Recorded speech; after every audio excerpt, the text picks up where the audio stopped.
We shall commence this module by discussing about technological advancement. Proliferation of technological advancement has provided impetus to economic growth both in the developed and developing countries. However, it is amply being made clear that the growth that raises economic standards also degrades the quality of environmental goods and services. This is true more for the developing countries. Environmental degradation in developing countries has explicitly reached a stage where the ecosystem's assimilative capacity has given way to higher levels of air and water pollution. It is believed that further expansion of industrial output will inevitably worsen the already higher levels of pollution in these countries. In addition to this, growing global trade and open borders have encouraged many of the world's most severely air and water polluting and waste generating industries to move to developing countries. These countries are termed as pollution havens, where not only the ecological and environmental but human health is compromised with low priority given to environmental issues. However, with growing awareness and concern, the belief that developing countries cannot afford to curb environmental abuse as efficiently and effectively as affluent countries can is eroding. Several research and policy experiments have shown that in recent years, better policy options have evolved in poorer and less developed countries to restore the resilience of ecosystem and save environment. Factories in many low-income countries are now operate more cleanly than they were a decade ago. Pollution havens have failed to materialize.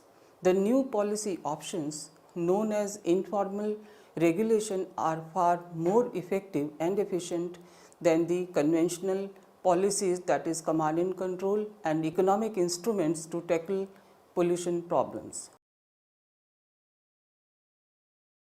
After studying this module, you will be able to know about the policy innovations to abate industrial pollution, to know about the evolution of informal regulation, understand the economic model of demand and supply, compare cost bargaining solution and informal regulation.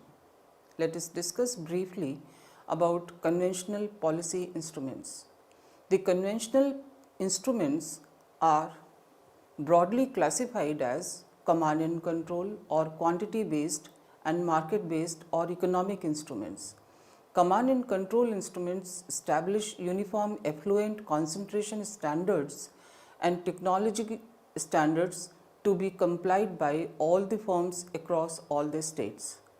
These policies guide firms for their abatement decisions by specifying the enforcement procedures, liability assignments, and penalties for non-compliance.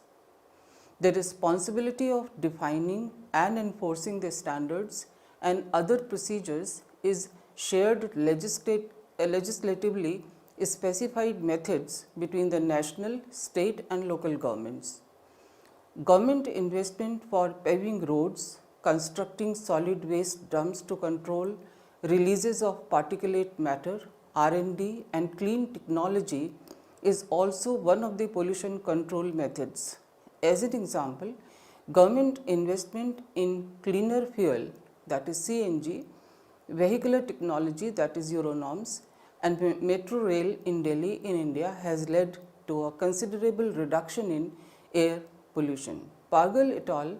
Also find wide variation in enforcement of CAC across states. Market-based instruments include emissions charges, abatement credits, tradable permits, which are explicit or implicit price on emissions. This is more flexible approach as firms get incentives to choose a suitable method to reduce emissions. Moreover, these instruments generate revenue which can be used to support environmental goals. Ellen Blacknell and Winston Harrington argued that implementing suitably modified emissions fee policies provide revenue to be utilized for environmental projects and programs. In addition, indirect instruments like taxes on dirty inputs may be a second best approach to pollution abatement. Worldwide, almost all countries have adopted CAC policies as the primary means of controlling industrial pollution, but these policies are more successful in developed countries due to stronger financial and legal base. In developing countries, the performance of conventional command and control policies is undermined due to many reasons. Existence of widespread, difficult to manage small scale industries which lack appropriate production technology, skill and knowledge, resulting in severe pollution in local areas, weak judicial system, inefficient data monitoring institutions, constant financial constraints faced by regulatory body, relatively high administrative and political costs, and information asymmetries. In spite of formal instruments in place, developing countries still have pressing environmental problems. To solve these problems, constant experiments are being made to evolve innovative, low-cost pollution control strategies that do not depend directly on regulators to issue legal mandates, monitor compliance, and sanction violations. Instead, they seek to provide leverage to local communities, capital markets, and consumers in negotiation with local firms to lower pollution levels. These strategies are termed as informal regulation. The expectation is that these policies will complement formal regulation and eliminate the dominance of institutional and political machinery that have undermined the performance of CAC policies in the developing countries. Now, we will move on to understand the informal regulation, new approaches to win the old battle. Informal regulation is a strategy wherein communities pursue levels of environmental quality which are desirable and feasible in local conditions for their self-interest. These programs have been touted as a means of circumventing perhaps the most daunting obstacle to pollution control in developing countries, the weak environmental regulatory institutions. The best known forms of informal regulation consist of community pressure, public disclosure, information dissemination and rating. Community pressure. Community pressure is one of the important elements of informal regulation. It can include the demand for monetary compensation, firms' closure through social ostracism of the firm's employees, boycotting the firm's products, even threat of physical violence. Implicitly, such actions explain communities' property rights to environmental resources. It forces the polluting firm to take corrective actions to abate the pollution. Even regulatory standards and institutions can be used as formal channels for informal regulation. Local groups can report the violation of environmental standards by firms to the formal regulators. Community pressure thus works like a countervailing force which can use formal regulatory body to help tightening local monitoring of environmental standards, enforcing environmental policies, and even publicizing firms' emissions. The role of formal channels thus changes from a dictator to a mediator. However, the violation of legal standards can be reported only if information on standards is widespread and violators are easily identifiable. It is well known, particularly in developing countries, that regulators' resources are limited and legal proceedings are costlier. As a result, many regulatory violations are either undetected or lightly penalized. In developed countries, Informal regulation may prove to be more effective because they have greater preference for environmental quality, more awareness of pollution risks, and are better equipped to exert political, social, and economic pressures. Public education. Education would generate more awareness among the masses for their rights to clean environment. Once aware of the sources of pollution and its impacts on human health and ecology, poor citizens can exercise their voting rights to elect those leaders who use the powers of formal regulation to complement informal regulation channels. Public disclosure program.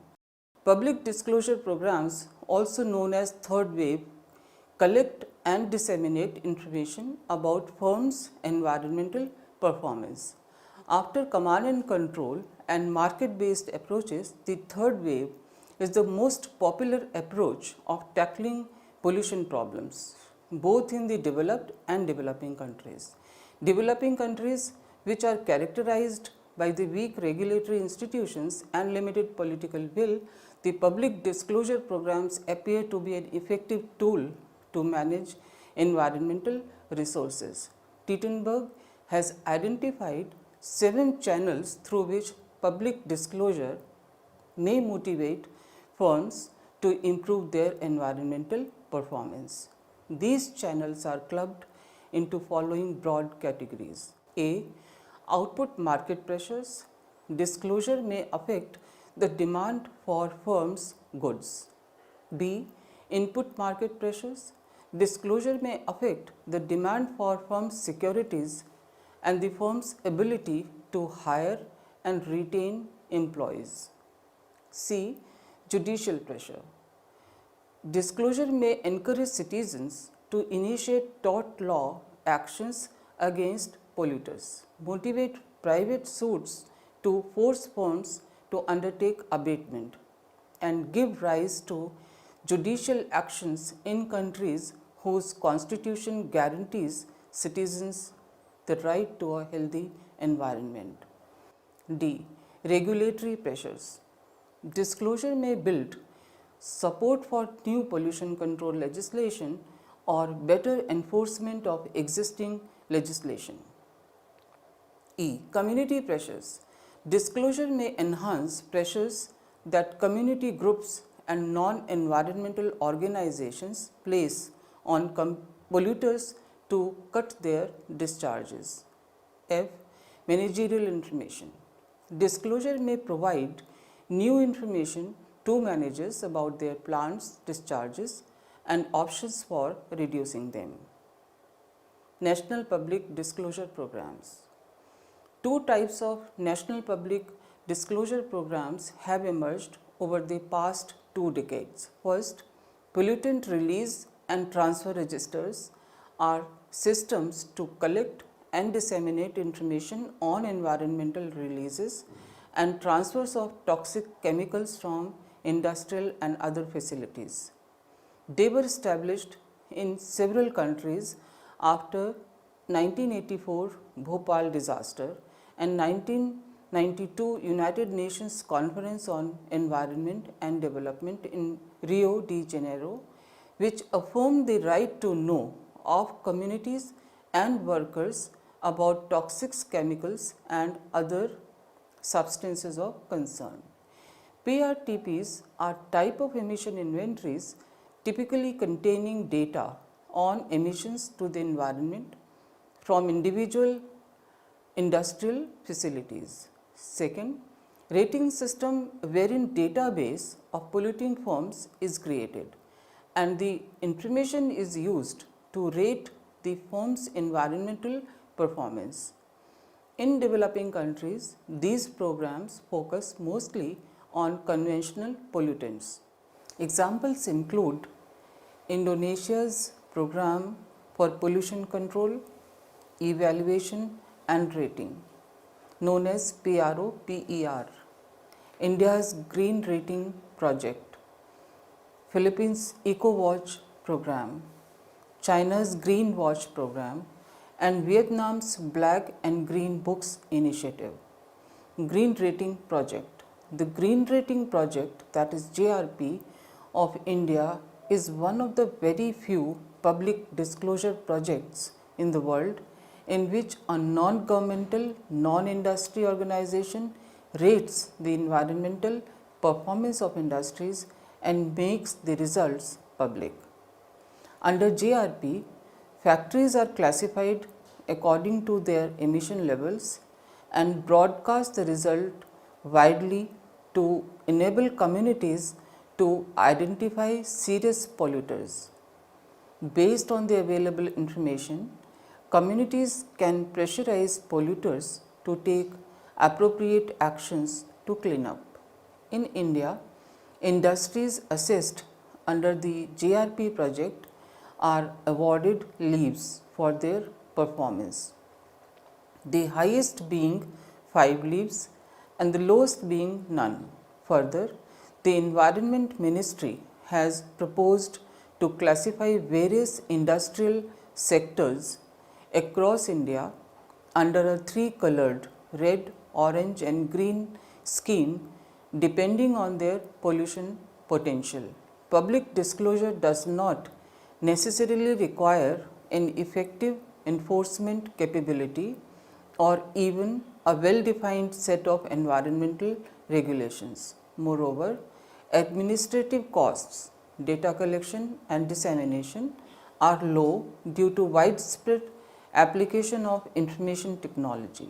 Next, we shall learn about the economic model of informal regulations, the demand and supply equilibrium. A firm's demand for environmental services is reflected by its marginal abatement cost schedule.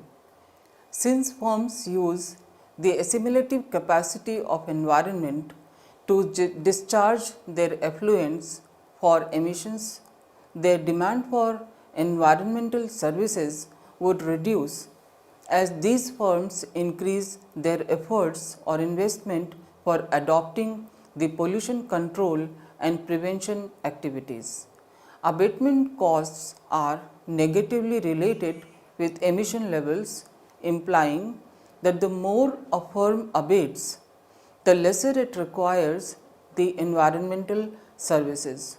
Moreover, it becomes progressively expensive for the plant to abate at low levels of pollution due to diminishing marginal returns. The supply of environmental services to a firm is reflected by the marginal social damage schedule. Hartman et al. Argued that in the absence of an effective regulatory system, the local community would confront with polluting firms for their own rights to local environmental resources. Community would assess the MSD by monitoring pollution levels, assessing the damage and bargaining to enforce local pollution norms. The assessed MSD reflects the locally enforceable supply schedule. The supply curve slopes upward, implying that there is a positive relationship between environmental damage and the cost, that is, penalties imposed on the polluting firm. Costs would increase progressively as the firm uses more units of environmental services, that is, to discharge its emissions or pollutants. Penalties, either pecuniary or non-pecuniary, are imposed on the polluting firms by local communities, regulators, courts, employees, capital markets and consumers in the absence of effective formal regulation. The equilibrium pollution level in the local area is determined at the point where the demand and supply schedules intersect, as has been shown in the following diagram. Shows the firm's choice of emission levels. This figure can be used to show the impact of environmental policy innovation on the firm's level of pollution. For example, implementation of the public disclosure program may result in reducing firm's equilibrium emission level from Q to Q1 by shifting the marginal damage schedule from MSD0 to MSD1. Public disclosure program affects the firm's actions by making local communities aware of the firm's increasing levels of emissions and accordingly rise in penalties on every unit of emission. These actions may lead the profit maximizing firms to reduce pollution to the point where the marginal cost of abatement equals the expected marginal penalty for compliance. Let us now discuss the informal regulation and cause solution. Informal regulation is considered to be an extension of Coase's approach of internalizing the externalities. Both of these methods rely on negotiations taking place among the affected parties for their rights to having a good environmental quality. However, Coase's solution includes the limited number of participants into the bargaining process, whereas informal regulation includes the larger number of participants, that is local communities, consumers, capital market, etc. Also, Coase's efficient outcome can be achieved even in the absence of a regulatory agency if information about the externality is clearly known. Property rights are delineated and a well-defined legal system exists.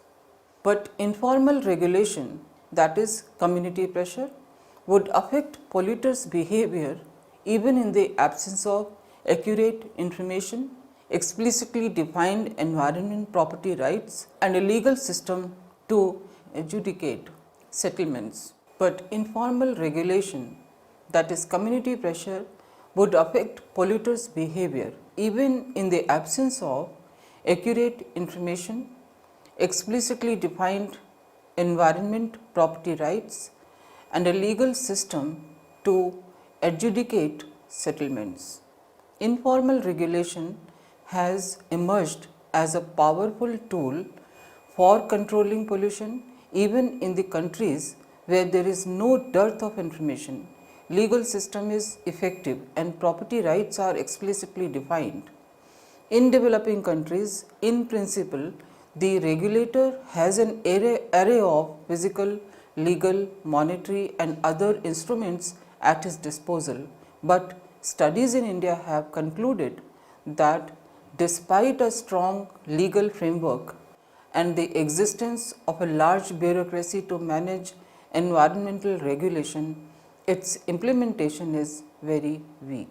Now, we will summarize what we have discussed in this module. Under formal regulation, government institutions enforce uniform standard setting even in countries with great variations in geography and levels of industry concentration for controlling industrial pollution. However, a growing body of evidence from developing countries suggests that regulatory system might well have the edge in priority setting, monitoring and enforcement. Under informal regulation, communities tend to focus on visible pollution whose impact is immediate and obvious, as they have limited avenues of self-defense and know very little about long-term risks of pollution exposure. The advantage of informal regulation over formal regulation is that the former includes people's perception about local pollution problems, which is expected to be more accurate. This would help obtaining a pattern of shadow pricing for local environmental resources. Constant researches and innovations have established new methods for controlling industrial pollution, which are transparent and information intensive. Stakeholders now view environmental regulatory agencies as a support, not a dictator. Community representatives, along with regulators and factory managers, negotiate on the relevant issues.